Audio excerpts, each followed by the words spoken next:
welcome, Stephen. Well, thank you, Bruce. Your introductions are always wonderful, and I just love your dulcet tones, and I'm looking forward to another chit-chat. It's not always about you, Steve. First, I thought I was giving you a compliment. First, shout out to our sponsors, Brisbane Kerle Basketball. A lot of programs. Please do yourself a favor and have a look on their website. But in addition to the academy, they got women in sports. They got the Aboriginal and Torres Strait Island camps and clinics, the Owls Basketball Club. It's just a great thing for basketball here in Southeast Queensland. Also, the trips overseas, the Taiwan trip.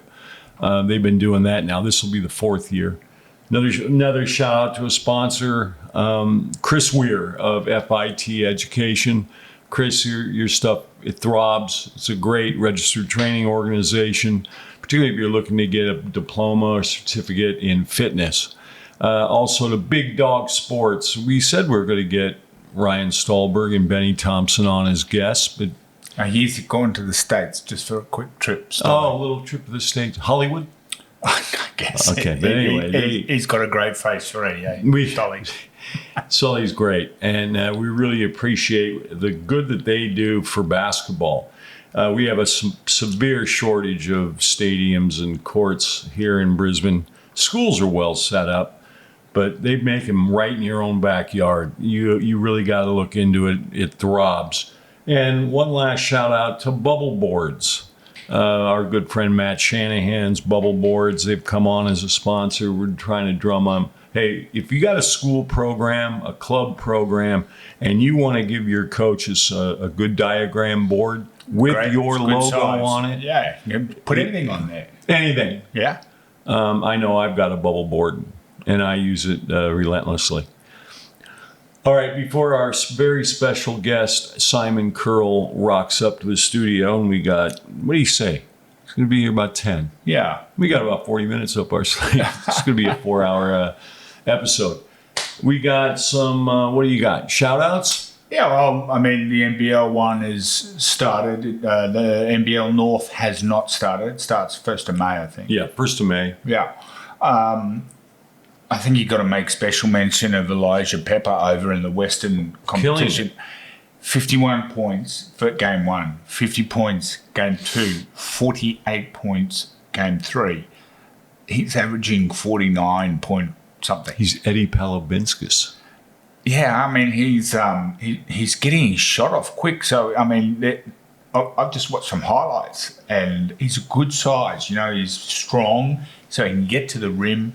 But his shooting is outstanding. Outstanding, yeah. I watched a little interview with him, and he just said he's just doing the work every day, and he's just been aggressive. Well, that's pretty aggressive.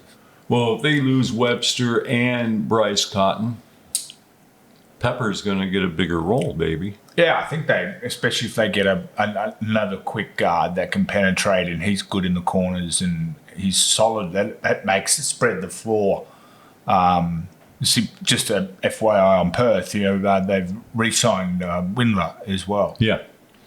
I think they're going to be a force, but until we compare everybody else's roster, particularly our Brisbane Bullets. The Breakers is a good story there with Dylan Boucher is the VP there now, and I read an article where he has spoken to every New Zealand player and their agent in their effort to get New Zealand players. I love that. Yeah, it's good. It makes it a bit more personal, I think, in terms of, they're going to be like Toth at Tasmania defending their islands. I tell you, the other one's been very active and very good in the free agents market. It's been those Jack Jumpers. Yeah, they're picking up some people. Ben Air's gone there. Oh, you like Ben Air? I do like Ben Air. He can play. Let's just say that. His persona, you're just being a fan. His persona may have, if I play against someone with a persona like that, let's just say it may have been a bit more of a contact sport that day. Right. I mean, I was a rugby league player, playing basketball. Of course. Okay. I think we got a few more shout-outs, do we not? Well, if I hope I'm pronouncing her name correct, is Aneely Maley. That's Paul Maley's daughter. Obviously, she's a start in the Opals. Plays in the 3-on-3 for Australia as well. Right. So she, over in the NBL one, she's playing over West, and she had 37 points on the weekend as well. So And she gobbles up the boards. yeah, she's a rebounding she's an fiend. athlete. Yeah. So they're my couple of shout-outs. The other thing I think is worth mentioning is the Australian team.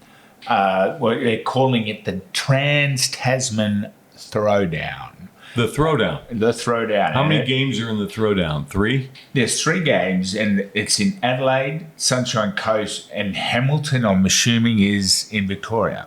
No, I think Hamilton's in New Zealand. Yeah, there you go. Like, you're right. Oh, not Hamilton, Brisbane. Where's our producer when we need him? Hey, but so the Sunny Coast is all sold out. Sean Page up there. Good on you, Sean. Yeah, so that's coming on the 7th, 8th, and 9th. 7th, 9th, and 11th of May. Do I just mention that my birthday's on the 20th of May, if anyone wants to? Absolutely. And remember, any guests that we do bring in, you can bring us a gift. Yeah. Or sponsorship. We managed to get a few sponsors by have. actually interviewing We people. have. It's a good tactic. Well, I like to think so too. I'm trying hard to get Bill Gates. When are we going to do our NBL 1 North preview? I think let's maybe next episode. Yeah. So look, we're working on some really good. I don't want to spoil. We're going to pivot into rumors and whispers. This is a rumor and whisper about guests on the show. Okay. I'm working really hard on one of my good friend is Tommy Lloyd. He's the head coach at Arizona, and he's just had an Duck. We have a name dropping. Yeah, and Bill Backamus was my American dad when I went to school in the States, and he's a Hall of Fame basketball coach. His son Rem is Tommy's one of his basketball director. Like, he's come through, played 5 years at Gonzaga. Anyway, I'm working really hard on getting that crew. That would be very entertaining, and really hear what Tommy thinks about the nil money and the portal in the college basketball. I'm very interested in that. Yeah, he'll be all over it. He has to be, and his team just signed LeBron James's son. So, Not Bronny, the other one. Yeah, no, Bronny's in the NBA. No, you must know his name. It's James. Yeah. James. Okay. No, LeBron James' son. Okay. I had it. Where's the producer when you need Where them? the hell is he? All right. Go on. We have any more rumors and whispers about our guests? There's still a lot of free agents floating around. They're talking about Sunday Desh back at Perth. And,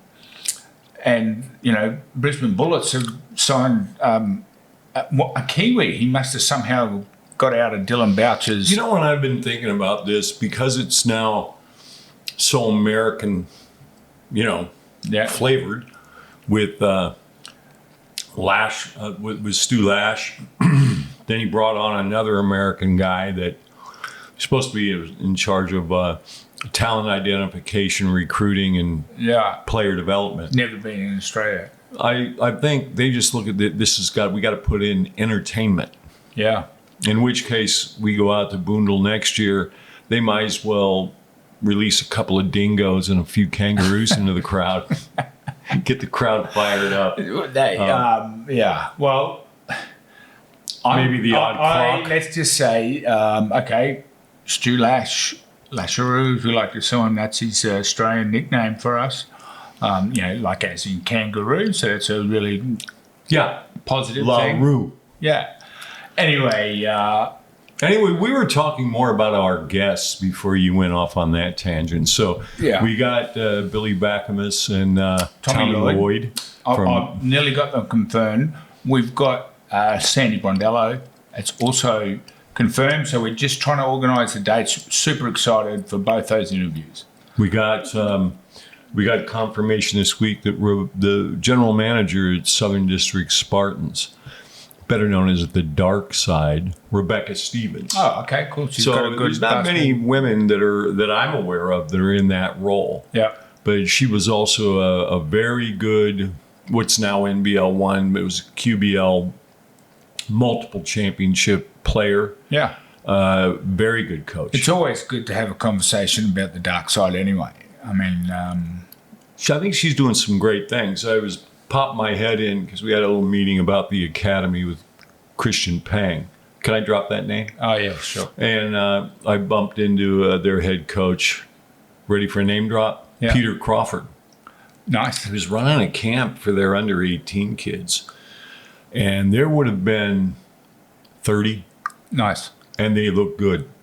You know, I mean, the Spartans always represent themselves very well. Very well. At the state level, winning lots of championships over many years. So, can I give a quick shout out? I forgot completely about a speedy recovery to Toby Kerle.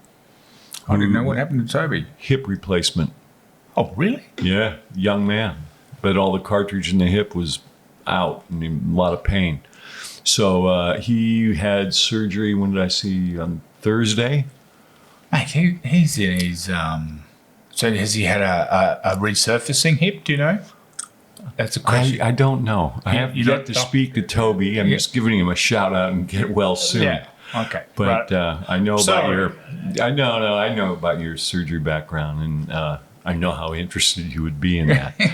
But speedy recovery. He does a great job He's coaching the in- that's QSL 2 men at the Spartans. They've got a squad, Yeah, okay. and he does a great job. But I think that's a reflection of what Rebecca Okay. brings to the table, and I can't wait to have her. The other one that we got on our hit list is almighty Dwight Hicks Yeah. and his Hot Licks, who's got Basketball HQ. Yep. They're in Interested to talk about that. Like he works at, coaches the NBL very, one. very good coach. Yeah. In his day, he was also a pretty tough little player. He was on the was. bubble. He Yeah. was in those days when we had Junior Bullets, who was in that squad. Yeah, and another graduate of Koch of Christian Outreach College, is it? I'm going to have to ask Dwight. I haven't done the research. Where's our on what producer? school. But really good coach. I first saw of his coaching prowess with McDowner when they coached our under 20 Okay. team, and they medaled. They had Bubbles. Chris Goulding was in that squad. Oh, really? So I think they won a silver medal. Yeah. It was impressive, but he does a great job. The girls are in exceptional shape. 2 years ago, they won it. Last year, they lost the granny to Rockhampton, to Drew Fenton's Rockhampton Flames. Yeah, Cyclones? Rockets. That makes better sense. Yeah. Yeah. Not like the Ipswich Now, Test Eagles. Yes. Yeah. Okay. I don't want to bore our customers when they're talking about things they don't know, but You mean our listeners? yeah, that's exactly right. Okay. Hi, Mum. How are you? But NBA, what are your thoughts on things going right. over there? Well, we know the Bulls are out. Yeah. Now, I watched that game yesterday. Miami clobbered them. Their D was porous. But Josh Giddey looks like he's going to be getting a healthy extension. He produced. He had 25 or something, and He was probably their most productive player. So he's done. But now today, right after this podcast, I'm going to race home and watch Houston. No, it's not Houston. It's Miami and Atlanta. okay. I would pick Miami. And seeing as Atlanta I got thought Atlanta pummeled. lost. Did they get a second? Yeah, they lost, but they get a second chance. Chicago lost. They're done. Trey Young lost his. Cool. Yeah, he did. Yeah, he went on a Luke Can bender. He got text. But no Did he offense. run on Luke. the court? No. He was holding the ball from the referee. That's right. That's very naughty of him. And then on the West, who is it now? Come on, Bruce, think. I know Houston and Golden State will play each other, but we still have the Who the last Lakers playing got? game. The Lakers will have Minnesota. Yeah. Okay. And then I specifically threw OKC. Can I interrupt you? I specifically threw the NBA to you because I knew you would have done all the research. I watch a lot of NBA now. I know. At this time of year, the games are exceptional. But I'm trying to figure out. So Miami thumped Chicago. Who was it that thumped Atlanta? I can't tell you because That was Orlando Magic, baby. There you go. With the Lyndon Briefy's lookalike, Paolo Banchero. Looks just like Undies, mate. Has he got a massive head? No. But and Undies doesn't have the dreadlocks. Yeah. But other than that, their facial features are very similar. Okay. Nice. So now Orlando will play Boston. Okay. The second place team. The winner of the Miami Atlanta game will take on the first place team, Cleveland Cavaliers. Yep. Now on the West, the one that everybody's looking at is Denver, who finished fourth, will play the fifth place Clippers. Okay. And the pundits, the journalists that follow it, I think the Clippers are coming home strong, aren't they? strong. The sail is wet. Kawhi Leonard's playing brilliant. Patty's getting no time at all. Patty. Yeah, isn't he at the Clippers? I think he is. Yeah, but is he And getting... Ben Simmons. Yeah. Ben Simmons gets spotty time. Against Denver, he might get more time. But Zubac has been playing great. Harden's having a great year. Yeah. And the other kid, Powell, that played at UCLA, Norman Powell, big time. Yeah. So they look good. They're long, they're tall. And Denver, firing their coach Yeah. 4 games before the end of the season and their It does GM. not make sense. Well, I guess it must have been, that environment must have been really toxic Yeah. to do that. I know that the Mike Malone and Calvin Booth, the GM is Calvin Booth, they didn't talk. And so everybody was uncomfortable, and it made everybody in the front office pick sides. And once you do that, you're Right. dead. Anyway, I'm very excited about that. I think anything else that we have in the rumors and whispers? I think Simon will be here in a minute. We can put on hold our little wrap up here, and Then we get just headlong into Simon Kerle. yeah. So we'll be back in a few minutes. All right. Simon Kerle. Okay. So let's introduce Simon Kerle. Oh yeah, fantastic. You're the great introducer, Bruce. Welcome, Simon. Pleasure. Thanks for having me. Good to see you, boys. Yeah, it's great, man. We've been fortunate to get caliber of guests such as yourself. We had Parky. He brought your name in a few times last week. The week before, he was great. He's a good man, Park. He was my teammate with the Saints back in '91, and we kind of both. That's when we kind of both jumped on the scene, Yeah, I was young. I think I was 20. Yeah. 19. So I go through this because usually we get the Wikipedia page. Yep. You got no Wikipedia in No, basketball. keep it on the down low, mate. So once I finished basketball, I really not had nothing to everyone do has with it. Wikipedia. Like, well, the one thing it does say in this, so this is from Aussie Hoopla, which I think is Dan Boyce's site, but it could not be. You debuted at 17, and you had your last game at 34. Yeah, 35, I think it was. 2005. I think was the final year. 16 years. It ended up being 17 years because we remember the NBL. They That's went right. from winter to summer, so you Yeah. had to do 2 years. You did 2 okay. years in 1 year, which Yep. is hilarious because I remember signing the contract to go to Townsville,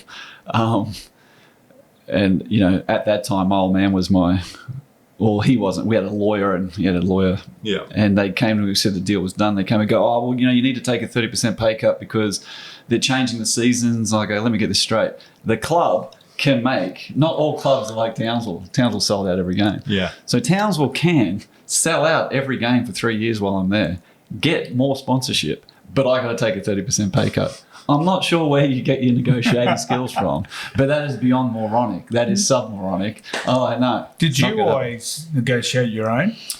No, I had a guy in Melbourne when I was young. He did when I went from the Saints to the Saints deal. I think I did by myself.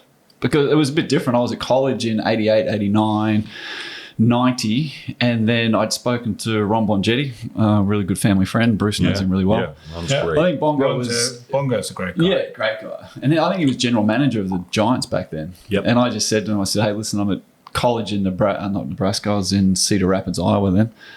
It says College Western Nebraska. Yeah, that was my first. So it was funny how I ended up getting a scholarship, right? So I was I think. But did you flip that over going to the AIS? Is that true? No. So what had happened was, I think we just had like nationals, under 16, under 18 national championships somewhere. I can't remember where they were.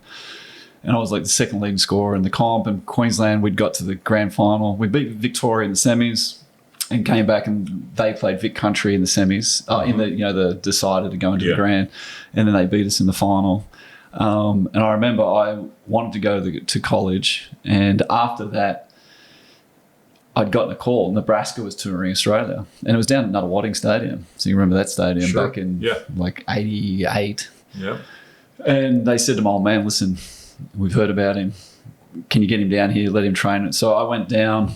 Pretty daunting on a Sunday morning. You're getting a flight at 6 o'clock. You're 17, and they just gave me. They had like 7 coaches run me through 2 hours of drills. It's one of those things. Like if you have an off shooting day, like you can't say, "Listen, I had a bad shooting day." I'm actually pretty good. They don't care. But I was really fortunate because it was freezing cold, like Melbourne, how cold it is in the winter, and I couldn't miss. I could not miss a shot. I could have kicked the ball in. I could have done a Luca, like kicking it in, kneeing it in. And it was just, for me, it was really fortunate that I couldn't miss. They'd heard I was a good shooter. And then they'd said to me, hey, we want you to come to the University of Nebraska. I was like, yeah, cool, sweet. And they go, but we want you to redshirt. Now, I'm 17. I go, what's redshirting? Yeah. They say, we want you to study and practice for a year, but you don't get to play. And I'm like, what? In what realm do you think I'm going to go and do? But you don't know. 17-year-old, you don't really, But why did they want you to redshirt straight away? Well, I think just, back then, the only ones who were really in college were Luke Longley, Drew had gone over to Seton Hall, Dicko. Dicko was at a school over there. There was no Aussies. Parky might have been over there. I think, I was pretty slender, so they'd probably just to acclimatise, get stronger, hit the weight room. And like in theory, it's a great thing. But For them. Well, you don't really know. Like, would that have been good for me? I don't know. But they sent me to junior college, and what Australians, I didn't understand. A junior college is you just do 2 years there, and it's for a couple of different reasons. One, for someone like me to adapt and get stronger, but while you're playing. One, academically for kids, there's a lot of talented kids from inner city USA cities that are so talented, but just academically. And then there's other kids who might be at a Division 1 school but want to go to a bigger school, so they transfer out of there. That's what you had to do back then. And so mine was like, all right, just send me to, and I went to actually a school that was ranked in the top 10 in the country for junior college. Okay. So 14 of the 15 kids that we had on our team had D1 scholarships. Wow. And the kid that didn't have a D1 scholarship was our best player. He had a grade 2 reading level, so he had to go NAIA. Man, let's go through, because obviously the Aussie hoopla doesn't have all the facts, but they've got your NBL playing history at Brisbane 88 and 89. Was that your first? That was, before I went to college. So that was the thing, right? So we had the national championships. And then before I went to college, what was his name? Hunt. He used to part of the AIS. He was Pat Hunt. Yeah, Pat. Yeah. His brother's Mike. Wasn't there a referee called Mike Hunt? Or was that Jeff Hunt? That was that Jeff Hunt? Ray Hunt. Ray Hunt. Yes.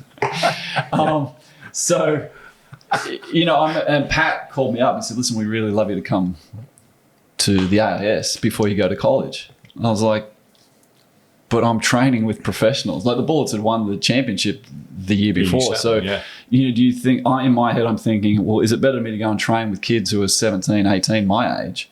Or is it better to play with Leroy, Ronnie, Adrian? Not Adrian Branch wasn't there then. But, so I felt that was a better way for me to be integrated into college. And then it was even, this is how, I was telling my partner this the other day, this is how stupid I was as a kid. You remember Kermit Washington? Yes. Yeah. Right. So for you who don't know Kermit Washington, looking up, a brilliant, amazing guy. I saw an article in Basketball Digest. He said that if any young kid wants to make it, I'll train them. So there's no internet. I try to track down. I played for the Lakers, so I write the Lakers a letter. I'm Simon Kerle. I'm looking for Kermit Washington. Can you help me? They write back. They write, check Pete Newell. Here's Pete's address or post office box. I write to Pete Newell, who runs the big man's camp. Yeah. I'm like, hey, Pete, I'm after Kermit. Can you? Yep, cool. And so I leave my number and, I send Kermit a letter with my phone number on it. And then he calls up. And my mum says, a guy called Kermit. So Right. Kermit the Frog? I'm chatting to Kermit. Now, Kermit's like 6'8", 120 kilos of He jack. threw the punch in the Rudy Tomjanovich. Yeah. Like it was an all-in brawl. He didn't know it was Rudy, but someone's coming charging from the left. It's just just smashed his face. So he said to me, he goes, "What do you?" I said, "Listen, I've got college. I was just wondering if I come and live with you for 3 months and train with you before I go to college." And he says, "Put your parents on." I put my mum on and dad, and they're like, "If it's okay with you, it's okay with us." He goes, "No worries." But how lucky was I? He was a strength and conditioning coach of the Portland Trailblazers at the time. Oh. So where'd you go to go Portland? I go and live in Lake Oswego in Portland with Kermit and his kids and his wife. And this is our routine every day. At 6 a.m, Kevin Duckworth, Jerome Kersey, Terry Porter, Steve Johnson, a whole bunch of dudes would come to his house. We go on a 10K run. I started off coming last. At the end, I was giving them a bit of a run for their money, which was good. And then from there, we had breakfast. So was this the off season for the NBA? This is the off season for them. And then what happened then was we'd go to the gym and work out. Like they're all working out. Kermit's taking them through. And then after that, I'd play one-on-one with, Jerome Kersey, Steve Johnson. Steve Johnson, 6'10". He was an all-star that year. Yeah. Like that's the access I had. And then Kermit ran an all-star game that year to raise money for underprivileged kids. His all-star game was, he goes, "Listen, there's a guy called Moses Malone. He's going to call the house. He's going to let me know whether he can do it or not. Now, I'm just letting you know, you can barely understand a word he says." He goes, "So just try to write it down if I'm not home." And phone rings. I go, "Hello?" He goes, "Hello, Kermit there." I was like, "Who?" He goes, "Kermit. Yeah, long. I can't make it. Sorry, I can't make it. All right, Kermit, Moses can't make it." That was my. I look That's back now. I haven't even remembered that story until right now. Like he's like one of the greatest NBA players of all time. Just having a chat to him on the phone. So that was my introduction to college. I get like that with guy like we met Connie Hawkins. Yep, legend. Dinger, New York. Dave Ingham didn't know who is that guy. Disgraceful. He was on a grit. We went and watched Phoenix play. Dan Marley had a bar, dropping names now, right across the street from their stadium. And I'm looking at, because Connie Hawkins had those lamb chop sideburns, and he's got he's smoking a cigarette, he's got a tumbler of scotch. And I go, "Dinger, come on, we got it. That's Connie Hawkins." And he goes, "Who's Connie Hawkins?" Yeah. I go, with Annette Funicello. No, I said, "Mate, he's a legend." Yeah. Well, right? he was a play-wearing legend that went on to the NBA, right? Correct. Yeah. And I get a coaster, right? "Sign this, please." I'm fucking on the road, packed it, lost it, of course. Going on now. After the Bullets, West Side, Melbourne, just for the 90s season. So we had Bullets. Well, when I was in college, so I got to the point, that's why I called Bongo. I was like, "Mate, can you get me, I just want to train with an NBL team." Now, I could have gone back to the Bullets, no worries, right? Yeah. But my advice to any kid whose dad is their coach is you need to go establish yourself as a player by yourself. Yeah. And then if you want to come back, you come back. Never stick, like I couldn't have done. Different for Drew, he's a different kettle of fish. Yeah. But so I didn't want to go back to I wanted to make it on my own. So Right. I called Bongo, said, "Listen, all the teams are done." So when you look at your stats, they're certainly not bad in, your first 3 or 4 years in the league. But you can see that you're trying to find your identity, aren't you? In Well, those, for sure. Like, and you're just saying to me you want to be away from your dad so you can do it for yourself. Yeah. And I understand that because Curle's a big name in basketball. what's the mindset? And I was talking to Bruce before here, like you've got into yoga, and we'll get on that later. What's your mindset to keep you going through that? I mean, well, that right. So it's about. I think back now, like some people ask me, if you didn't do basketball, what would you have done? There was no plan B. I just thought I was going to make it. So, I came back like the Saints. It was Westside Saints then, I think we were. Yeah, Westside Saints then. Yeah. And Dean Templeton was the coach. I'll call Dino once every couple of years and thank him. He gave me my start. Opportunity. Yeah, and so what had happened was that they'd had a sign. Their team was done. They said, we don't have any spots. And they go, but you can train with us. You can play in the VBA with our Altona. I think that was their sister team.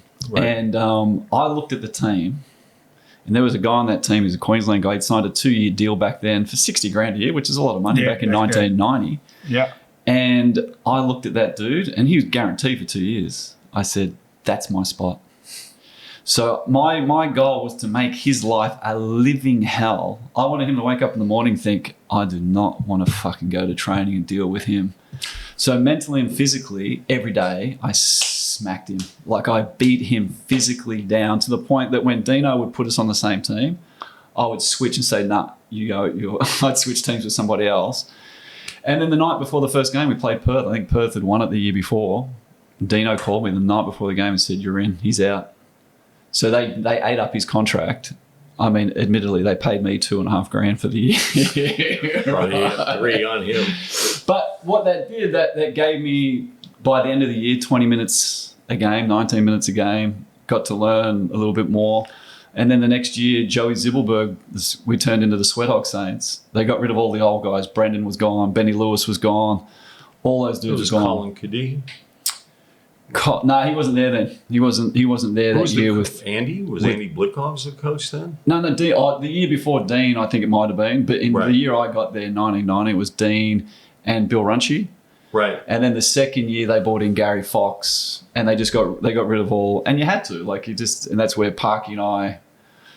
I'd met Parky once, through some other friendships at the time, and then, but we worked out. Yeah, I said, I just come back from college. So back then everyone was wearing short shorts. Short shorts. I was like, nah, mate, we need baggy shorts. So no one was doing that back then. Park and I had baggy shorts down, and I said, I'm going to wear red shoes. You want to wear red shoes? And we wore red shoes as well. These aren't right though, because then they have that in 90, then South Melbourne. Yep, 91. Wasn't that the same team with a different? Same team, but they changed. They went from they went from whatever we were, the West side Melbourne to South side Melbourne. Joe Zibbelberg bought the team, Sweat Hog Saints, and he wanted to call it Southern Melbourne. He wanted to hit a different area. But you were up here. No, not 91. I came up here in 92. 92. Yeah. And then I came in 93. And you came in 93. That was the unfortunate. We had to part ways. We did have to part ways. That didn't go down well. That's all right, man. I've already dealt with that many years ago. Never wrong, but you were the wrong guy to let go. But look how it turned out for me.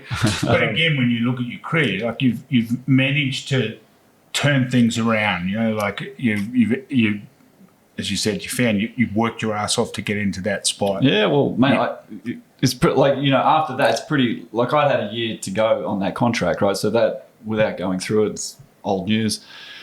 But so what I did then is, it just makes me sick how I listen to people that, especially younger kids today, they don't push hard enough, right? So this is what happened. I had one more year left at Brisbane, nothing. But not only that, listen, it wasn't Bruce. There was a general manager of Brisbane at the time spread bullshit about my name. Yeah. It was the most disgusting thing. It's like they didn't want me, but they wouldn't let me play for anybody else. So the narrative goes out and they're going to believe it. It's not like you got now where you got social media. So I went to Melbourne. I trained with the Melbourne Tigers and the North Melbourne, and Brett Brown's first year as a coach, right? So Brett Brown, first year as a coach, mental. It's like, so I would do individuals with Brett and weights in the morning. I had no cars. I was living at Parky's house. There was Parky, myself, and a guy named Hugh Sandy. 1 bedroom, 1 bathroom, tiniest lounge room, 3 adult males living in that area, living in that for months. Right, that's what we went through. So we were head to toe on the Mate, double. It was no Parky had his room, because if you knew Parky back then, it was a revolving door. Everyone knew. But so then So I'm doing individuals and weights in the morning, catching trams and buses. And then I go and train with the Melbourne Tigers at the old Albert Park. You know, Yeah. Now, if you ever train with the Melbourne Tigers as a basketball player, if you know basketball, it's unreal. Everyone knows their slots. The shuffle is the greatest offense if you know basketball, and everyone plays their role. And so all Lindsay does, right? You've been Lindsay 3-on-3. Then you do 3-on-3 for 5 minutes to warm up. Then you do the 3-man weaves. You do that, you get warmed, and then it's 2-on-1, 3-man weaves. Then it's 5-man weaves. 3-on-2. Then it's like, let's hoop. So you'll have a team going here and a team going on the other. You know, you got one game, and you're just playing first to whatever it is, 11. And so I was Drewy I was playing Drewy's spot while he was doing a different. I was like, this is no wonder he scored so many points. Their system was so good. Everyone knew their role. Yeah. And if you know your role in the shuffle, it is one of the greatest offenses of all time. Yeah. Because, you know, like if Gids wanted to score more or if Bradkey wanted to score more, it wouldn't be successful. But everyone knew. So playing that, and I was like, oh, this is, and I felt great. So I would do that I go from 3 to 5. And so Albert Park, so you remember Bulleen, on Bulleen Road, there was a private girls' school. I had to get from Albert Park at 5 o'clock, get there at 5:30 to this girls' school in Templestowe, I think it was. That's where the Giants were training. Okay. Now getting there, I drove Huey's car that only had 3 gears, stick, with no fourth. So I'm third, right? That's as fast as I go. Now it's peak hour in traffic. It should take you an hour. I get there at 5:35, and listen, I love Brett, but this is what I'd hear from Brett. Simon, you can't be late, Simon. You're a fucking coach's son, Simon. I'm like, Brett, I have just trained 2 hours with the Tigers. I have just gotten from Albert Park to Templestowe in 35 minutes in a car that has 3 gears, and it's a shift.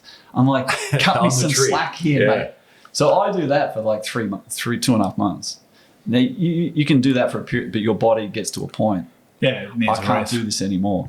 So I go to Brett, and it was great because Mark Leader, males, they were, and there was someone else. Was the leadership group. Might have been Daryl Pierce. I can't remember who it was. Pat. Oh, Larry. No, were they there in 90? What year? 93? Was Larry there in 93? In 94. Okay, but their leadership group said, "Listen, you're going to be an asset for the team. You're training really well." And I felt great in both teams. And they said, we just thought, you'd be a bit player, but coming off the bench for us, you're going to be...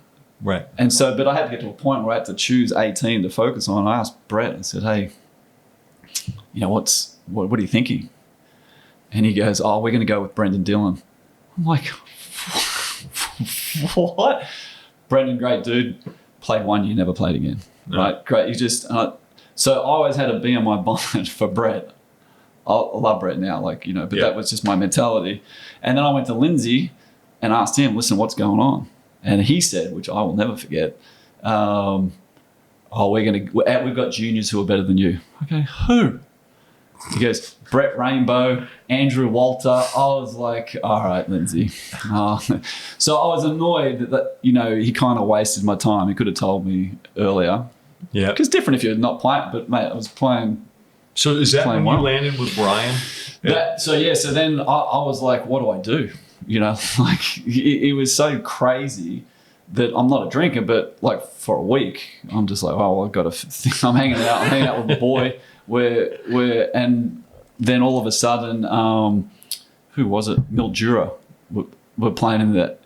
And they said, hey, listen, come up and play some practice games on the weekend, and we want you to. Now, I hadn't done anything for 10 days and was probably not in the best shape after those 10 days. And I go up there and we'll play 3 games. Damon Lowry was on that team back then. Oh, okay. Right? And Hamburger Bob. Now, I have 3 of the worst games you can possibly have in the history of basketball. If I had taken 90 shots in those 3 games, I made 3. So I would have been 1 for 30 each game.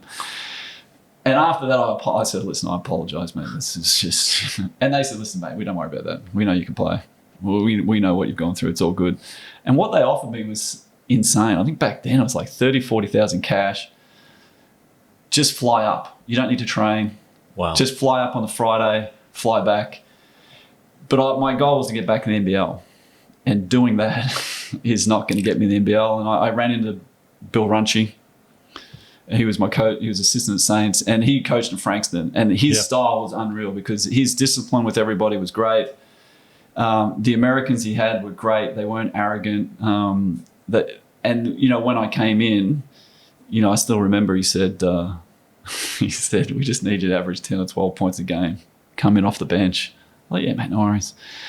And then the first game I came off the bench, and I think Jared Healy was our physio, the AFL Brownlow medalist. And I didn't know who he was. I remember the first game that I played for Bill, and looked at Jared, I go, this is going to be the quickest 30 points you've ever seen in your life. And he's like looking at me like, what? I think in the first 7 minutes I had 23. And I come out of time and I go, sorry, make that the quickest 40. And then, so we were just playing. And then, because it's still pre-season, so you're playing all these games, and they had a pre-season tournament. And it was just so easy going from NBL to that, right? So it was good for me to understand because the level of NBL, the gap was so different and so vast. And I was like, oh, this is all right. You train twice a week. They gave me good. Dean Vickerman was on that team. He was their big signing that year. They said, listen, we don't have any money, but the money they offered me was great. And then we played Gorge's team in an exhibition game, like the Magic. And so, our season was about to start the following week. And so in those 7 games, I think I'd averaged like 38, 39. And it was just effortless because I had the teammates I had were unreal. Like they knew, fed you the ball, gave you the ball. They weren't dicks about anything. They were like, yep, you can score, you can play. Yeah, it was kind of like the Tigers. Everyone knew their role. It was actually one of the best teams to play with because the ball moved all the time. My shots weren't for us. It came out of the offense, and then we played the Magic, and I think I had like 40 something. And then I was at Parky's house, and I got this phone call from Gorge, and he goes, "Sir." Like, yeah, he goes, it's Gorge. I said, yeah, mate, I know it is. He goes, come and meet, because, he had that house in Malvern. And then, and that's like 5 minutes from Parky's. Sat down with him and signed. I signed for less playing in the NBL that I would have been making for Frankston. And signed a 2-year deal. And I called Bill Runchie. I said, hey, Crunch, just let you know, I've just signed. This was Sunday morning. He goes, God damn it. He goes, I knew you wouldn't last that long, but I was hoping to get at least a few more weeks out of you. That's when the SCABL, that's what they were in, right? I think it was even CBA back then. CBA. You know how they called it CBA, I think. But they ran concurrent with the NBL. Yeah. Which is great for referee education and, punishment. You don't perform there, you come back down here. But Gorge was good for you, mate. In the year, so I played with Gorge, and I didn't play. Right, I played 3.5 minutes a game. You would think playing 3.5 minutes a game for anybody, you would hate that coach for the rest of your life. For me, I learned more in that 1 year from him than I did in the 17 years total. He was just, our training sessions were amazing. Our bench, Dorgy was just coming back from a knee surgery, total knee. So it'd be Dorgy, myself, Parky, someone else. I can't remember who. Watson? No, well, I meant in the second 5. Oh, so right. So okay. on the first 5, we had Tony, All-Star 5, Rob Rose, MVP, Bruce Bolden. They'd signed Dave Graham and Darren Lucas. So the way Gorge did it back then, from Wednesday, Thursday, Friday, if we were playing Saturday, the bench just played D. Now, Parky's known as Andrew, right, as in no D, right? So Andrew Parkinson, right? So we're in there, and after a while, we're just smashing them because we're like so annoyed, like 3 days. But it was great because Stacks would take us. Stacks was the assistant, so he would take the bench. And I still remember one team where we were actually scrimmaging, and Parky had hit this game winner where we beat Gorge's start. And Parky and I are going to speak shit to the starters. We're going to talk shit to Gorge. We've just beaten the starters. We're running suicides because we're talking shit. Gorge, like, get on the. We allowed to swear on this podcast? Yeah, why not? Steve does all the time. So what I learned from him was just amazing. To this day, that was in '93. And it's some of the best memories I've ever had. The rhythm of his practices, when I got relieved of my duties and I came down and would watch, and he asked me to run a couple of sessions, but the rhythm of practice. Yeah. No, not a lot of talking, correct on the run, but mate, so was Wheeler on that team? Who was the five? No, that was after. That would have So been they Bruce. had Bolden played the five. Bruce, like John Dodge was just coming back, so he slowly would have made his way back into it. Then I can't remember everybody was on that team, but Yeah, but I mean, they collectively training was always our trainings were unreal, man. intense. Like, we played the Tigers in the semi-final, so I had to be Drew, which was great when you're in the shuffle. And I remember Bear, and Bear was one of my best mates on the team. And if you don't know Tony Ronaldson has the thickest ass and the thickest legs and sets illegal screens. Like what he'll do is set the screen and he'll move a little bit and clips you on the way through. So I was like, all right, do that again. So he did it to me. I dropped my elbow. This is the day before the game. Dropped my elbow in his ribs and floored him on the ground. He rips my shirt off and Gorge kicks me out of training. I'm like, come on, man. But the thing, outside of his training, his knowledge, the thing I love more about is him as a person. Like, you can always talk to him. Like, he was just unreal to be around. Yeah. Like this, I mean, even after that, after I'd finished going there, I'd stay with him and Amanda when I was living in Brisbane. I'd say, listen, I'm coming to Melbourne. I'd just stay in the house, whether he was there or not. I'd stay in one of the spare rooms. Like, it was just, I just love him. You know, I wish more than anything that I could have fit, you know. Someone asked me because there was a year I averaged 25, right? It was the best year. Had the worst coach on the planet, Richard Orlick. Worst ever for me. Like, one of the worst coaches I've ever seen in my life. That's Dick Orlick. Yeah.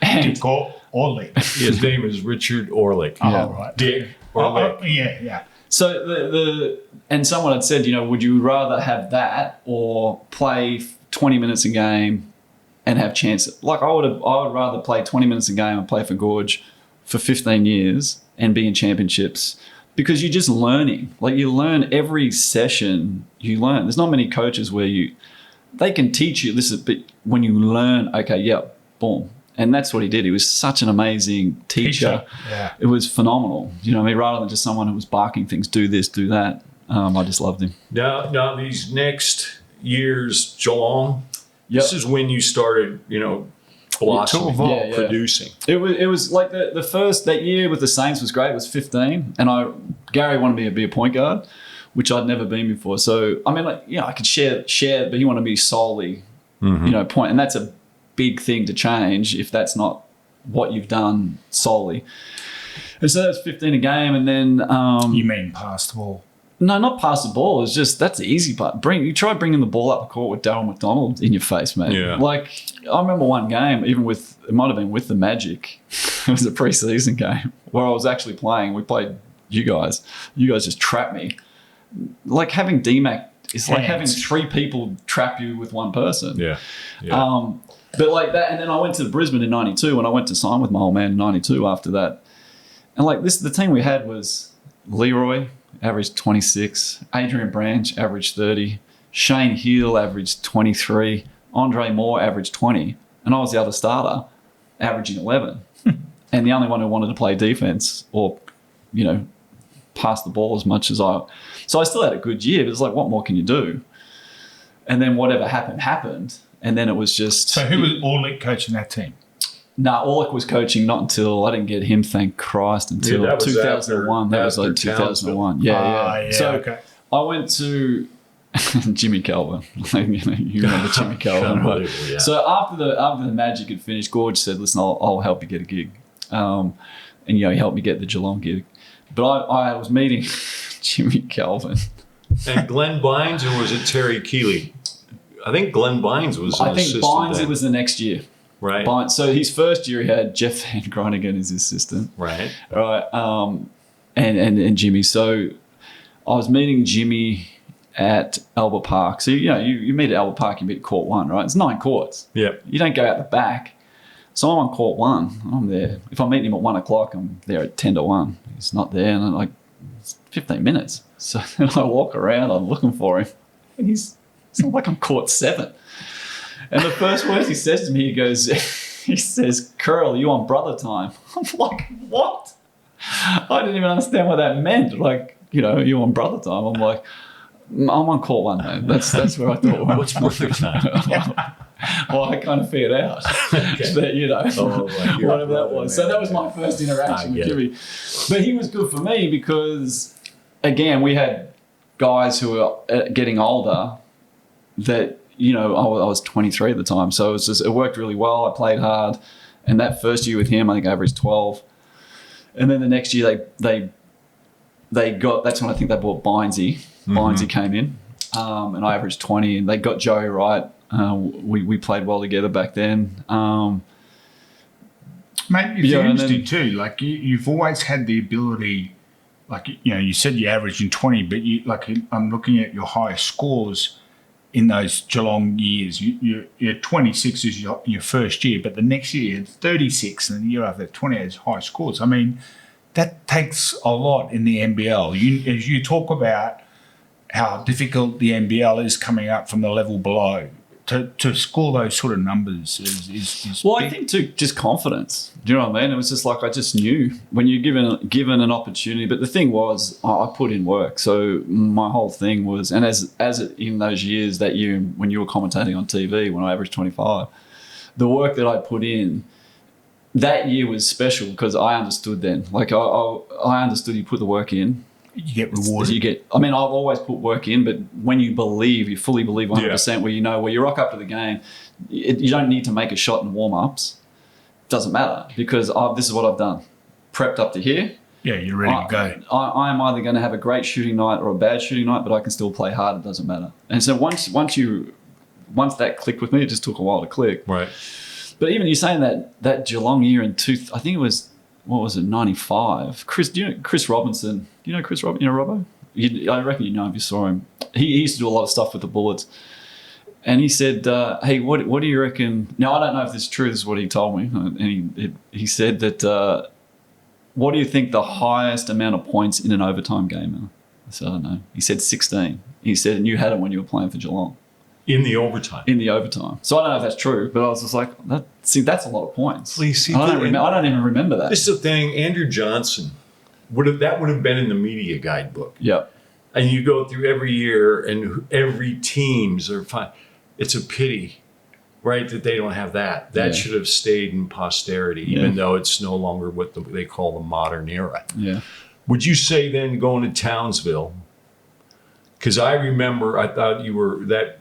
Would that have been your best as far as production goes? I think what Townsville again was, so then in 96 Stacks came in. Yeah. Stacks came in, and he was great because he brought in the triangle. You know, he brought in Ray O's. Like, Ray O's is one of the best players I've ever played with in the NBL. He's just 6'8", could handle it, could shoot threes. You know, played in the NBA for 2 years. Like, he was phenomenal.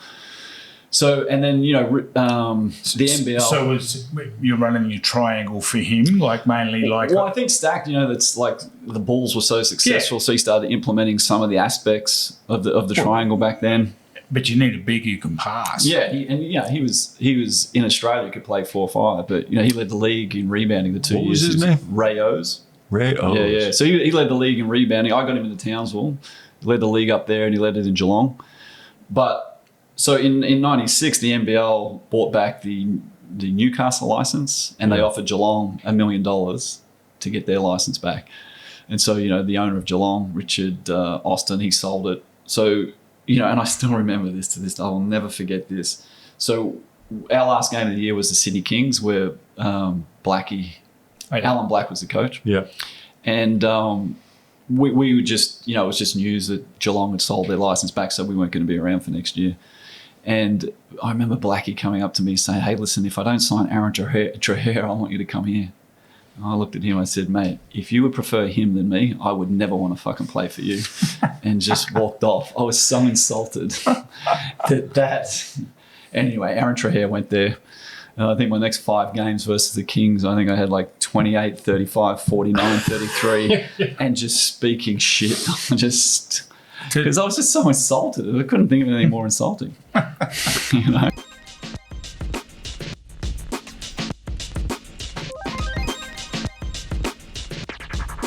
You know, I don't want to get off the beaten path, but did Stephen Black ever play for Allen? Yeah, he did in Perth when they were in Perth. That's right. Yeah. So yourself, Lindsay and Andrew, Stephen and Alan Yeah. Black. I know that you've had other, can you think of any other Not coaches. father-son coaches? Maybe Grant and Ollie back in the Yeah, days. yeah. I don't know whether Ollie was the head coach then. Or maybe. Maybe I it think would have he been. was. Yeah. Grant and Ollie Kadee. Yeah. Tony, well, I don't know if they ever made it to the NBL. Who's Tony that? Gaze and Mark Gaze.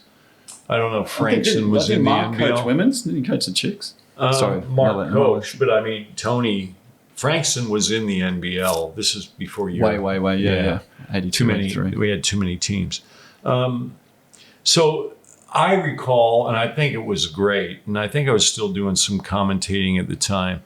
You'd come to game. You're kind of like Rodman. You brought that. You had your hair with the Nike logo in the back. Yeah. One of a kind. Right now, was that something that you deliberately? Well, listen, back then I was pretty angry as a player, right? So I played with a lot of aggression. But listen, I love. Why angry? Well, I just think the thing with Brisbane was I felt like I was treated poorly in Brisbane. A 2-year contract, wasn't honoured. For whatever reason, we had a players' association. They did absolutely nothing. Yeah. I'm like, you know what? Like this is not right. Like I got a contract. I got 1 more year on a contract, and the clause that the NBL had back then, which wasn't even a clause, which made it not even a contract, was if you weren't good enough to make the 12, they can cut you. Now at the time, you guys only Leroy was signed, Shane was signed. There was like 3 people signed, so there was no 12. So those types of things just. They set something off in you, and I stopped ever being part of the Players Association after that because there was no whatever. But going to Townsville was great because we sold out every game, whatever it was, 6,000. The atmosphere up there, the fans were the best I've ever played in front of. Really difficult place to live if you're from Melbourne. Like I'm from Melbourne. Back then I liked restaurants, bars, just having a good time in Townsville back then. There was no restaurants. The pubs in Townsville are special. Listen, I met some incredible people up there. 2 people still really close to me to this day. Really hard place to live, but a great place to play. And for me, playing with that team in '97, Clarence Tyson was great to play with. Yeah. Jason Cameron, great to play with. Grant Kruger, like the squad that we Good had guys. was like that. Everyone knew their role. And the only reason, I think we were 3rd on the ladder, and then Clarence blew his knee out with 6 games to go. And we lost 4 games by 1. We needed 1 game to qualify to make the playoffs, which they'd never done. And then we lose 4 or 5 games by 1 and 1 game by 3. Who was coaching you in Townsville? That year, Braggy. And Braggy, I love Braggy. He's a human being. He's unreal. You're a great kid. I just wish, more than anything, Dave Lindstrom was the assistant. And listen, I like Dave. I've known him my whole life. But Braggy, I felt, just needed somebody who could connect with the players better than Dave could and was a better assistant on technical stuff, which would have really helped. But I love Braggy. He was amazing. Then the following year it was Stack? No, it was Braggy again. Okay. And that year, that's when we got Ray O's had come in. But we just didn't, we just couldn't put it together. And then Derek had bailed the next year to go to West Sydney, and that's when Stacks came in. Okay. And again, Derek Rucker was up in Townsville. Yeah, he was was there there for any 2 team years. that he didn't play?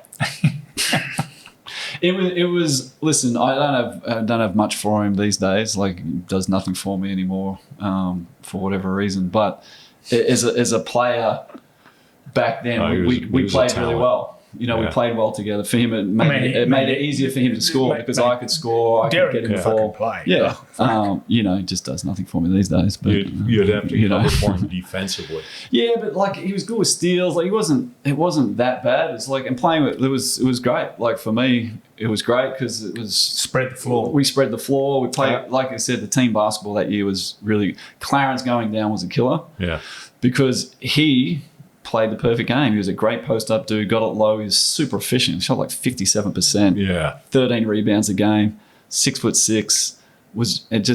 It would have been great to have him come in and then add in. Yeah, really good. Yeah, really good. Now you I found this out when you came and addressed the kids at one of Brian's camps. You spent a year in Italy?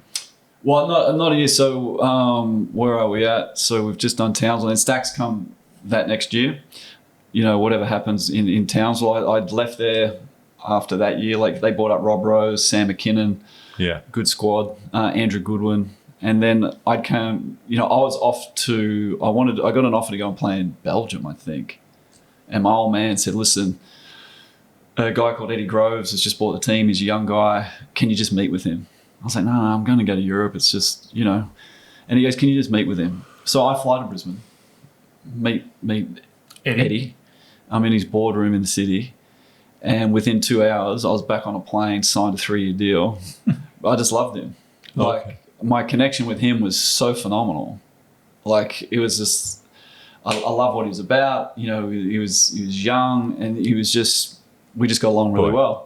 You know, and to be able to, like, I was adamant. I was like, there is no chance I'm coming to Brisbane to play. And then on the plane, by the time I landed back in Melbourne, deal was done.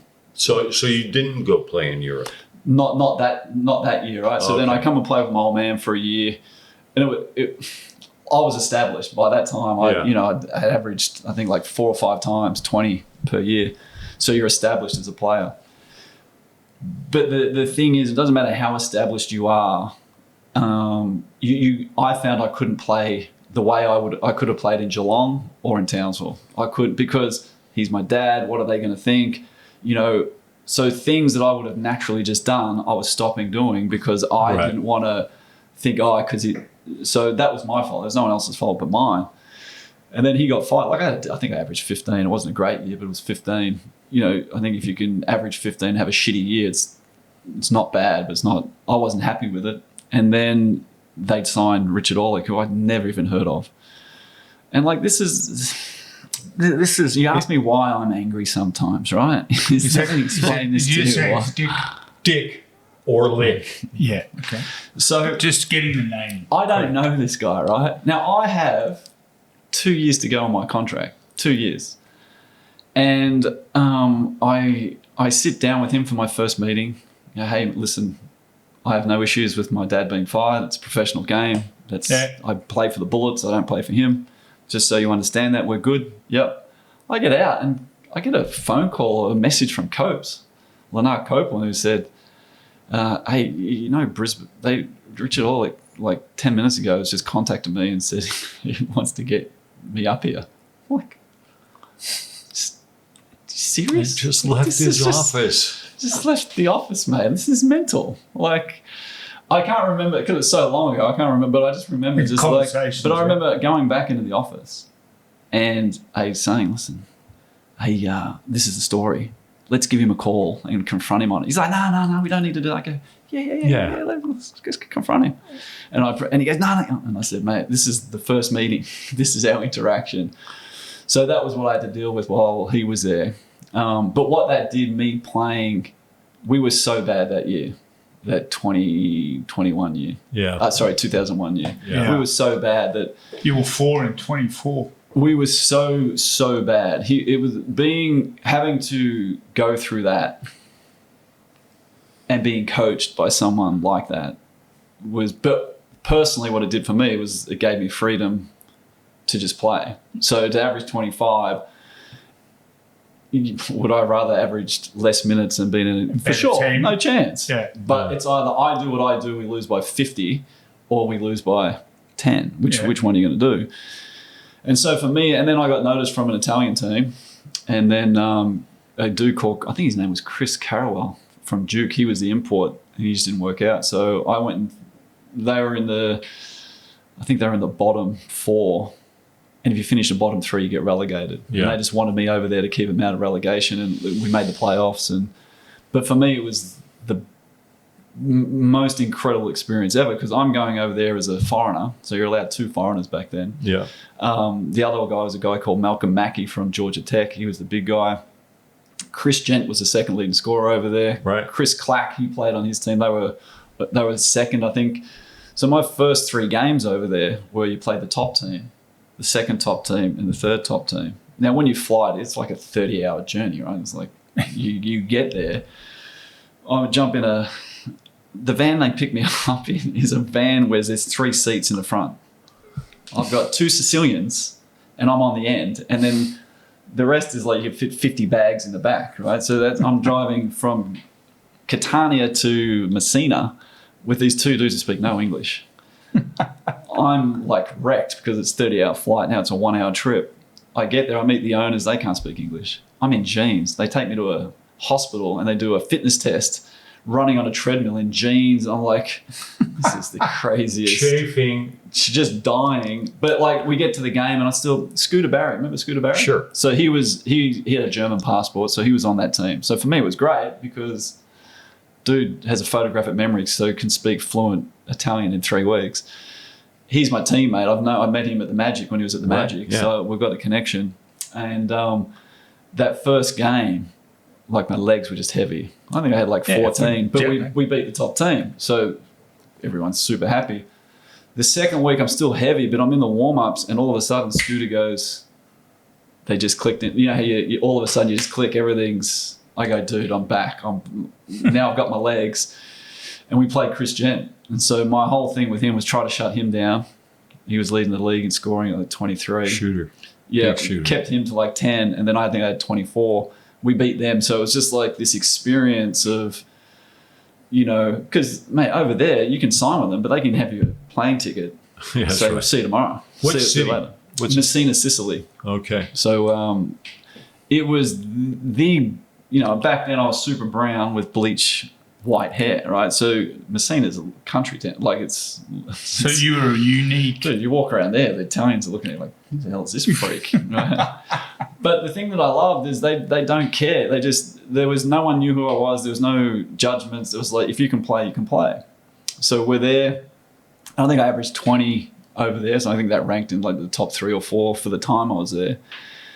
And it was the best experience, you know, of my life. And you walk into a restaurant, I remember one of the... Knew. Well, not even that. Like the dude who owned it, he was... So I think the second game, like I'd walked in and the dude was... Like the first week, Scooter had a great game. He's like, Scooter, bravo! And he's yelling in the restaurant. And he's like, Simon, okay. You know, I had a pretty good game, right? And then the following week was reversed. I had a great game. He goes, Simon, Scooter, okay, not bad. So then I just knew that it didn't matter. They know nothing about hoops, so it was just. But it was the best experience. So that was is that between the NBL season? Yeah. So what had happened was we still had. Listen, we were last or second last, and I went to Eddie and I said, "Listen, mate, I know I'm contracted. You know, I know we got one more game to go, but I've got this opportunity. Money was great." And he goes, dude, just so they let me go, which was great. Yep. But then I'd come back and I had such a good year over there that, you know, I still had a year to go on my contract. And I've come into Eddie and I was like, hey, mate, listen, I've been offered to go back to the team I was on for $250,000 US net. Now, they pay the tax for you, so it's $250 is $500 in your hand. Yeah. I'm not paying tax, so really it's the equivalent of like $800. You know, they give me a 3-bedroom, 3-bathroom palace to live in. They give me a free car. And like, I just love this dude. Like he's like, oh, that's just awesome. Yeah, of course we'll let you go. And we're just chatting and I get up to leave. I give him a hug and he goes, so what would it take to keep you here? I'm like, what do you mean? He goes, well, for me to keep you here.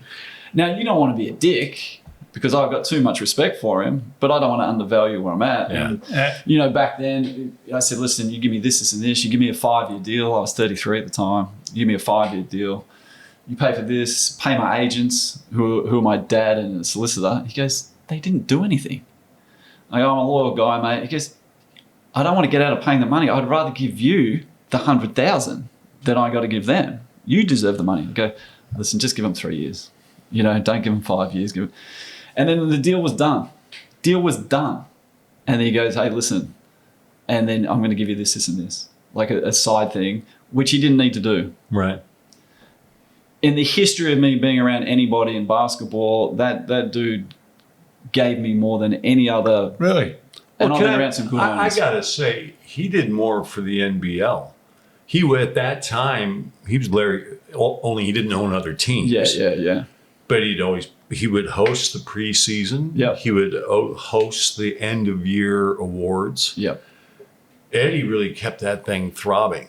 And of course, he ended up, you weren't on that team, but he got rewarded with winning a championship and under Joey Wright. Yeah. And hosted another championship that Al Westover's Tigers won. Yep. What year did they win that? Mate, once I It was a year after you finished, in wasn't it? 2005, I never had anything to do with hoops ever again until I did the commentary. Well, let's get before we do a good jump stop and pivot and talk about raw power yoga.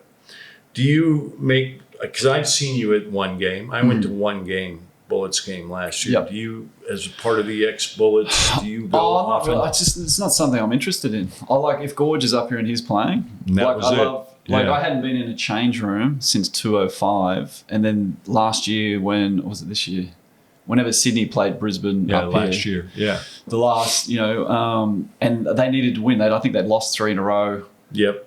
Grabbing from the stands. I went in the back to watch that camaraderie of, if you haven't played sport and you've lost 3, like they have high expectations, you've lost 3 games, you come on the road, you beat a team on the road, and just seeing that was just awesome to watch. See it again. Listen to him talk, like the way he talks, he breaks things down. Like if they, I don't know if they still do timeouts, they go and listen to the coaches. Like he's one of the only coaches where you actually get, he won't say stuff. We need to play harder. You need to get the boards. He's like, all right, we're going to do bump, bump, bump, bump, bump. We're going to go here. You're going to do this. Like it's instructions on, it's not just rah, rah, rah.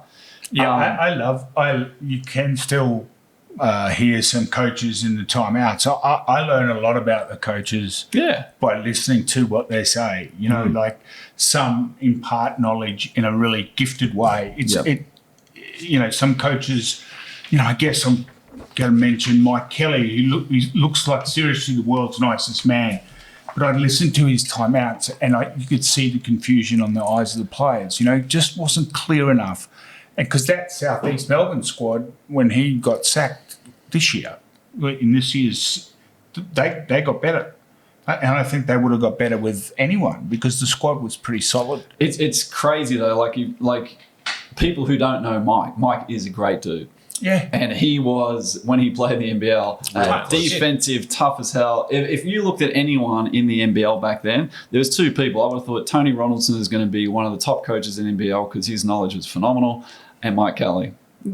So it's weird to Mike see still now. had a journey. He's coaching in the NBL in New Zealand, I think. Yeah, but you know what? He hasn't really had success when he's been coaching here, right? And that's not something that I would have ever thought playing against him and knowing him as a person. Yeah. Great dude, great communicator. He was coach of the year when he was at Cairns. Was he? Yeah. And the next year they didn't make the playoffs. He gets fired. Then he got the job with Southeast Melbourne. I just spoke to him. What day is today? Thursday, about there's a job opening in Shenzhen. Yep. And it was actually drop names. Colin Donovan said about Mike. I tried to reach out to Mike, but the number I had was outdated. Yep. So he gave me his new number. I reached out to him. The good thing, the China's a payday. Yeah, for sure. I can't see many guys doing it. Like Brian spent 12 seasons in China, because he's unique. Yep. He could be anywhere. He doesn't care about anything else, just coaching. Just coaching. That's it. Just coaching. I mentioned this week. They were living at the NBA school because every 3 years they have the China games. And he and Jacob Jacobus, they have 2-hour session in the morning. Then we would have lunch, get a workout in, and then have a nap, and then come back, and then the afternoon session. And Brian, I go, mate, you guys could have a lay down. He goes, no, mate, naps are for broke people. I'm going to go up and watch Belarus, in the Adriatic League. Yeah. I go, fuck, Gorge. That's intense. It's just, he's unique and he's into it. Now I'm going to do a pivot. Raw Power Yoga. Yep. You're the owner and CEO. I don't know if you call it CEO, but founder. I run the joint. Yeah. Well, it was weird, right? So where were we at? After I'd finished basketball, I'd invested. I had a friend at the time who was no longer in my circle of people. and some bad investments were made. Oh, Do you know what I I mean? know who you're talking about. I'm not mentioning any names. Of But course. you know, what it was is, it was to a point where, I was involved with different things, whether it was restaurants, bars, franchises, commercial property, whatever it was. GFC hits, some decisions, whatever.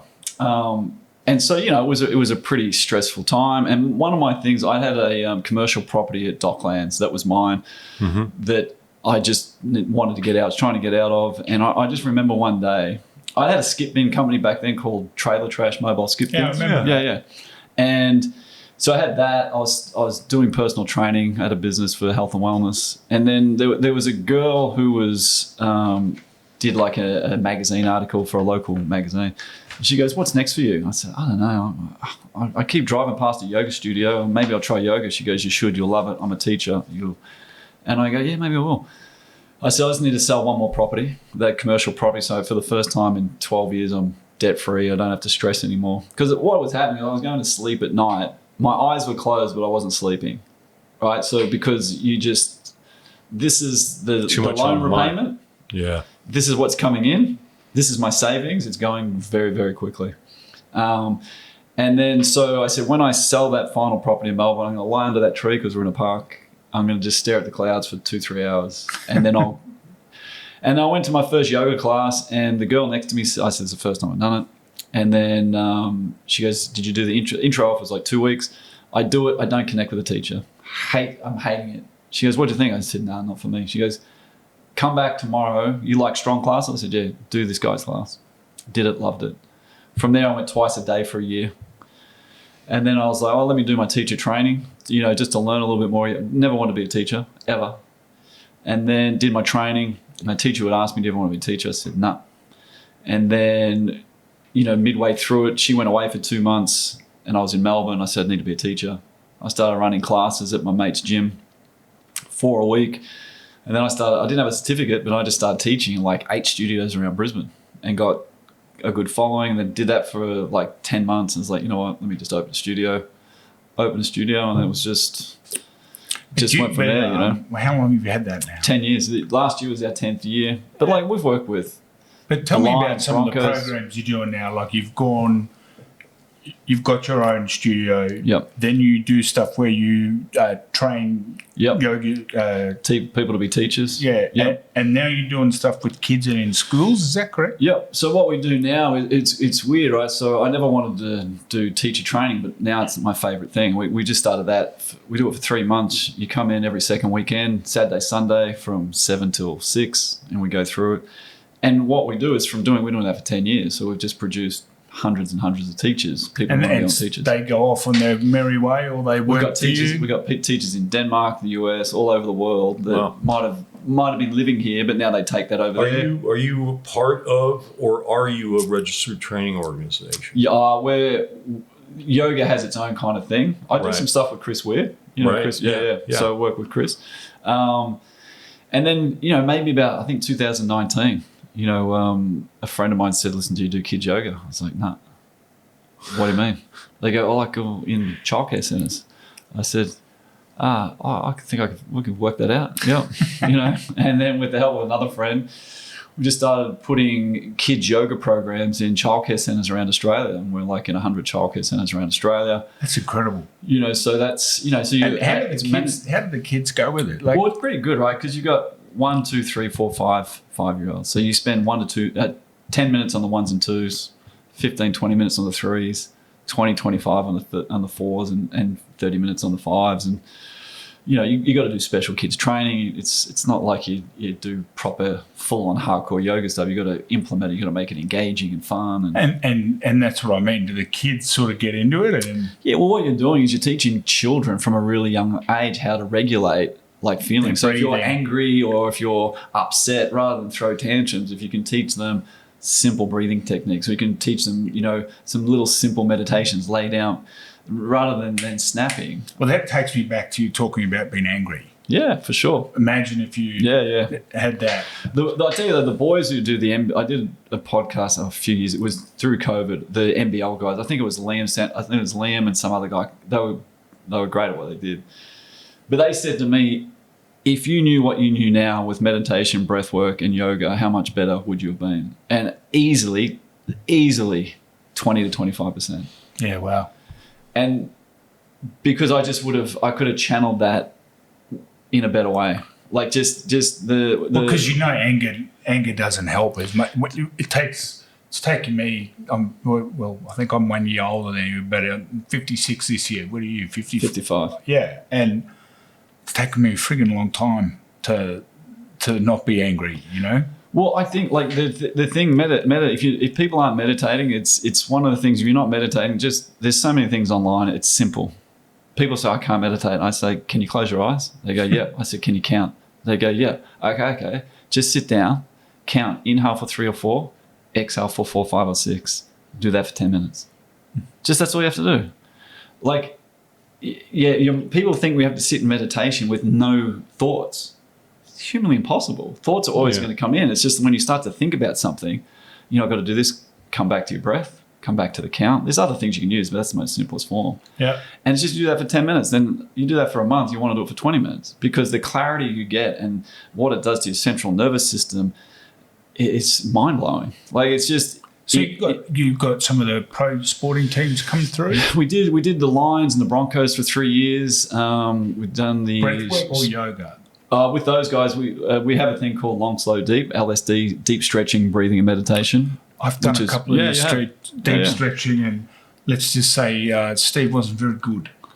It's not even about being good, right? It's just about the older we get, you want to have mobility, strength, and stability in the joints. I'll be honest with you, I enjoyed it, but it's a big challenge for me to get in the door. Yeah, for sure. We're upstairs, so we'll made it harder. Yeah. We're the top of the stairs. You're in great physical. For 55. Yep. You same weight you played at? Probably a little bit. I'm not as I do yoga and I do a lot of gymnastic, ring, calisthenic work. That's right. my training stuff that I'll do. And listen, I don't drink, eat well, purify. Like those things make a difference. They just make a massive difference. Like internally, if we're not doing the right thing internally, just go and look at, even if you drink 2 or 3 glasses or whatever a week, just internally what that's doing to your body is, I'm not saying don't drink, I'm just saying that's what I choose not to do. So it's your choice, but it's also I think an indication is we've done a good sort of deep dive through your career. Like to have the tenacity, to have the resilience in some years when everything wasn't rosy, in those early years, and you fought your ass off to first of all get in, but all through your career. Like you finished with a fantastic career. I mean, I have to be honest, I'm surprised you never made a boomer squat, Yeah, people ask me about that. Listen, I was in an era where it was like the guards were pretty good. Like, you got Shane Hill, you got Brett Maher, you got Drewy. Yeah. Listen, I don't ever think I should have made 18, but I definitely should have been in a training squad to go down to Canberra, wherever the hell they trained, and train against the best players. Which you would have loved. Yeah, like you just get better. Like the fact that we had such ignorant, like Barnesy, if he was coaching or whoever, I don't even know who the coaches were back then.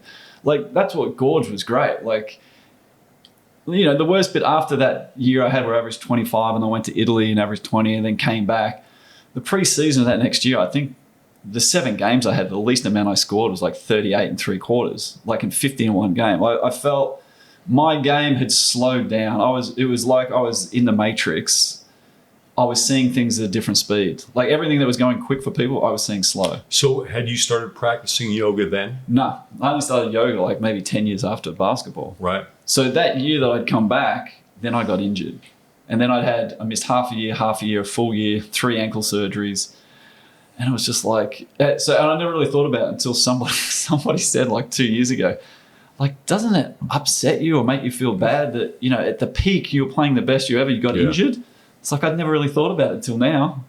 And then you think about it. Dan Boyce mentioned in one of his articles with Aussie Hoopla that year, I guess it was between Geelong, but you were definitely one of the best players in the NBL, it was and nuts. that was the year. Yeah, it was nuts. But well, you know who it was? Phil Smythe. That's right. That year, I averaged 25. Remember, he ran the Boomers, and they didn't qualify for the Worlds. No, yeah. And they put the team that he put in, like the fact that I could not make, again, nothing against Aaron, I don't really know him, but like as far as if he's making an Australian squad, how does somebody who's, I just wanted a chance to go and get better. And when you were playing against the best players in the country, like, you know, Brett was someone I went against all the time. Like, playing against those guys, I will get better. I will see things that they're doing. I'm like, I can implement that. Let me go get my ass kicked.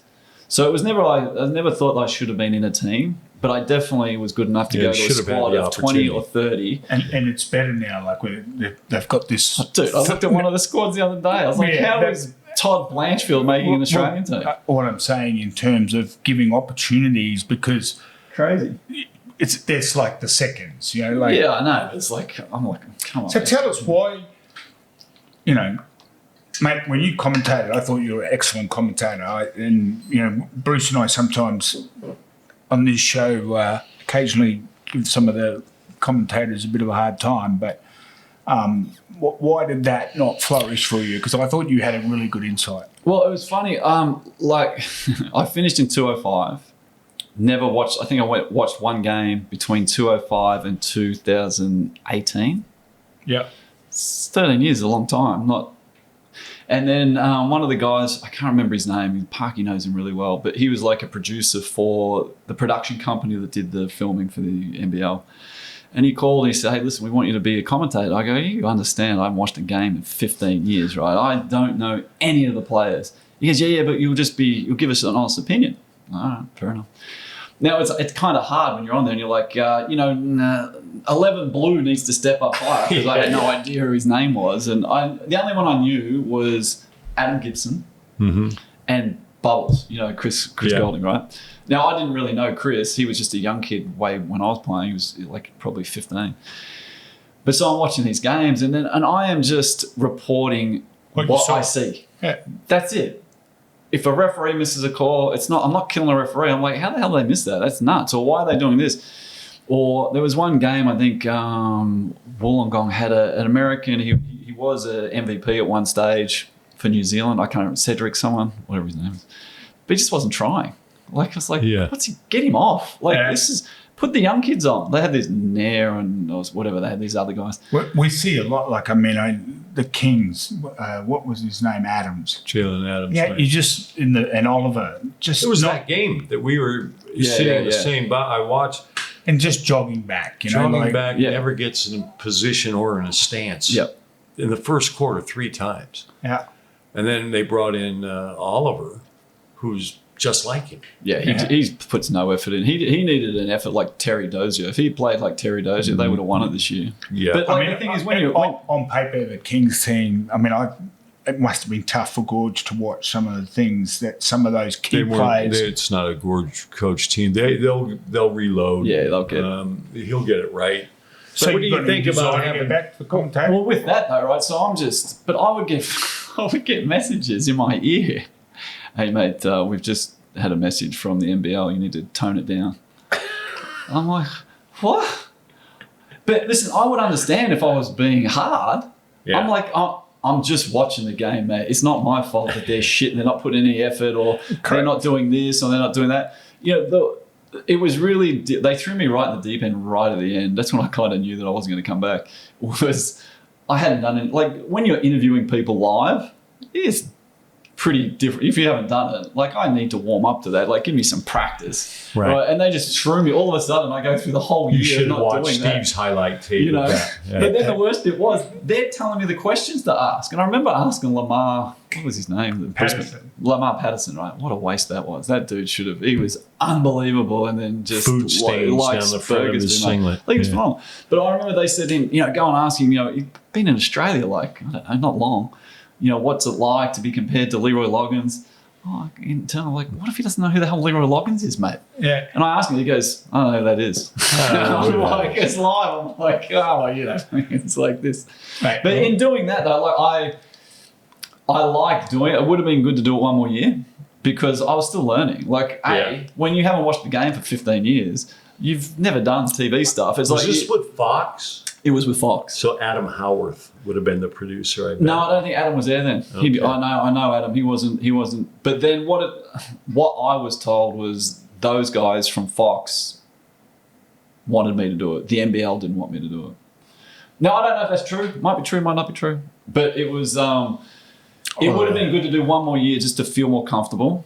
Because once you do that 1 year, then it's a lot. You know when to chime in. I thought Cam Tragar was great to work with.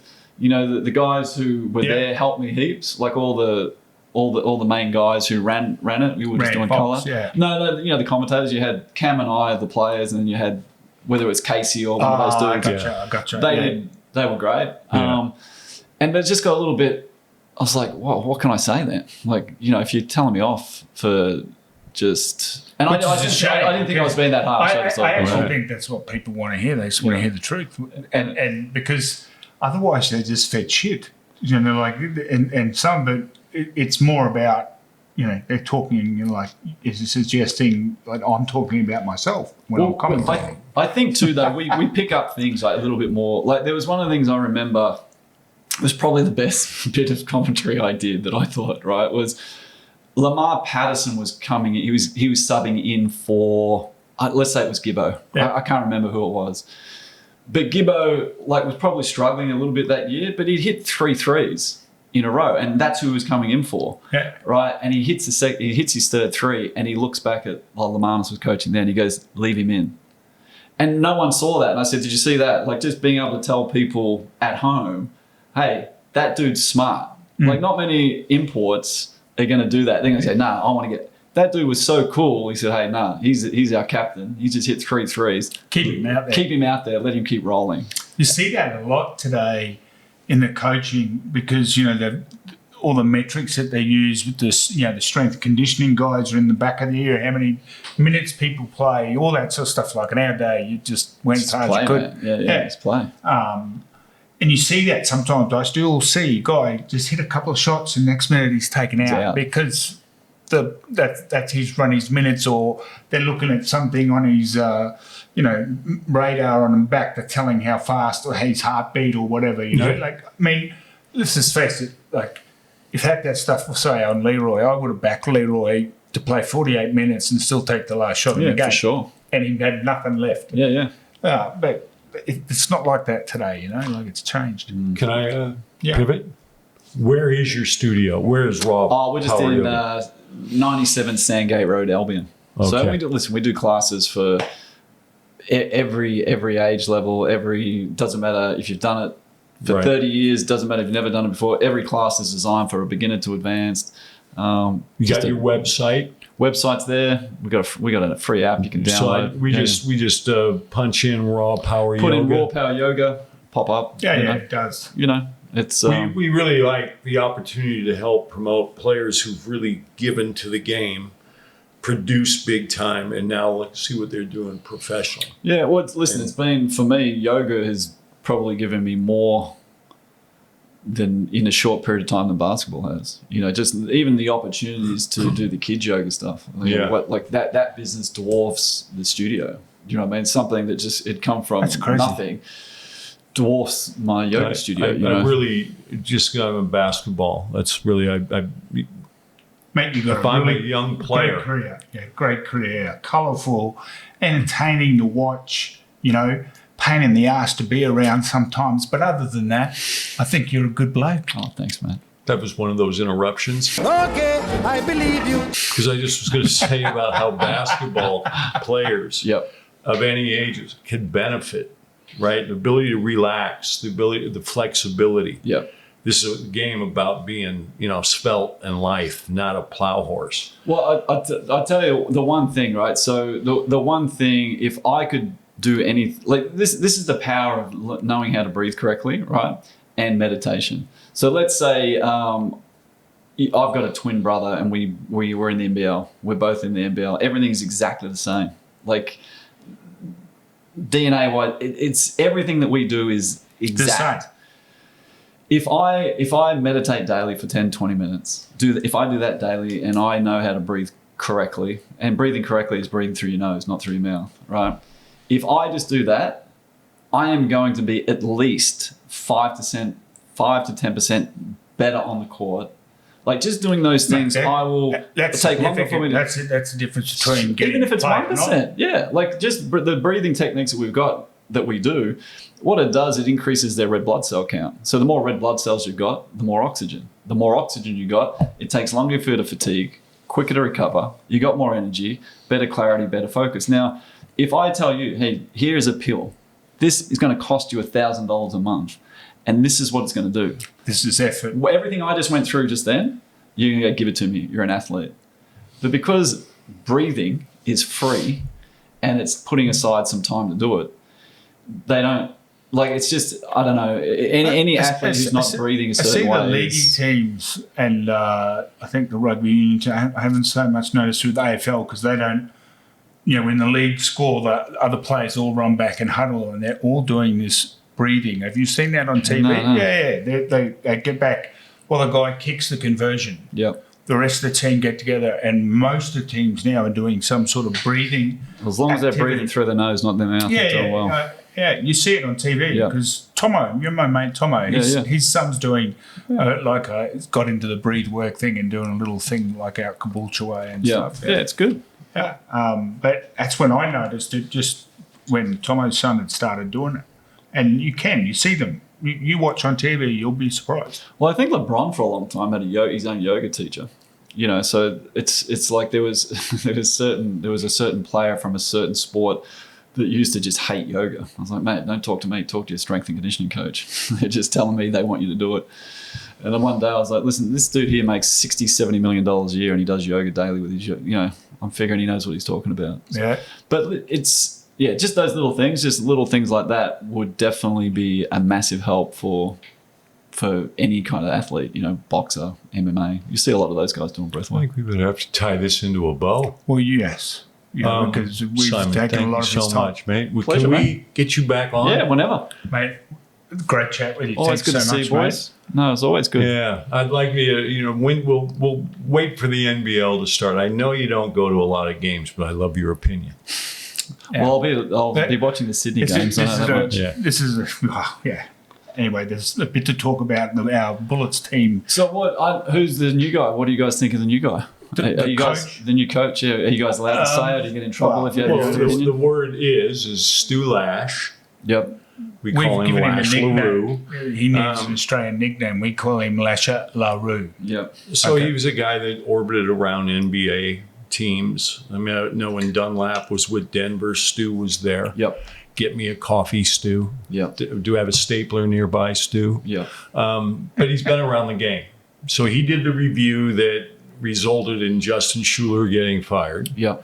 He was on the panel that interviewed 20 plus, they said, right? Yep. Coaches. Are there 20 plus coaches to interview? And he was the best. And he was on the committee to re-elect. So what's the take on the guy who was before him? What Schiller. What was he like? What did you guys think of his performance? What do you have, 2 years? I think it was just very bland, I think he just tried to follow the Melbourne model. But at the end of the day, you got to be a people leader, right? Now, he was fat. And mate, it's hard to, Tommy Marr, Gorgon, when he coached the Boomers, we are a group in obviously great physical condition. Yeah. Not you players and assistant coaches, and I'm going to let myself go. Yeah. I think it's a bad look, mate. And you're in It's your not early bad. 40s, and you got everything at your disposal. For sure. Come on, man. Well, Then I at the think it's a start good of thing. this If you year- see a coach in the gym, you see a coach fit, you see a coach eating well, you see those are things that do trickle down. I agree. you know. But I thought the start of this year, they started Cooks, they're three imports. Yep. Cooks, Bateman, Prather, Josh Bannon, who's now down at Tassie. He's going to Tassie. And Terrell. Nobody sprinted a lane. I mean, it was like walk it up, all five guys. I mean, there was nobody bolting out and going. Yep. So you get a stop and everybody's walking up. And this was the first game, during the preseason. They won the Blitz. Yeah, but no one cares about that. But you look at Tatum, to win it. He mixes things. It's a game of chess. He's constantly changing little things, just because every possession counts. Yeah. So, but these teams that just play half court man to man and just see if we can score more than you, whether we're better in that. Now, you need. I love coaches that think outside the box. You know, they put a press on for 2 possessions, press back to man, they press back to. You mix it up. Yeah. You know, because guys get in their rhythm. You've got to stop them when they get in. Guys, you know, like Cotton would be so difficult to manage. You know, like that guy can play. And He's unreal. but you know, you 27 a game. just can't play man to man on that. No. Like, you've got to think in different You got to ways. mix and match. Hey, are we tied about Yeah, or we're not? tied up. We're tied up. Simon Kerle, thank you very Pleasure. much, man. See We'll you, have boys. you back on, okay? Pleasure.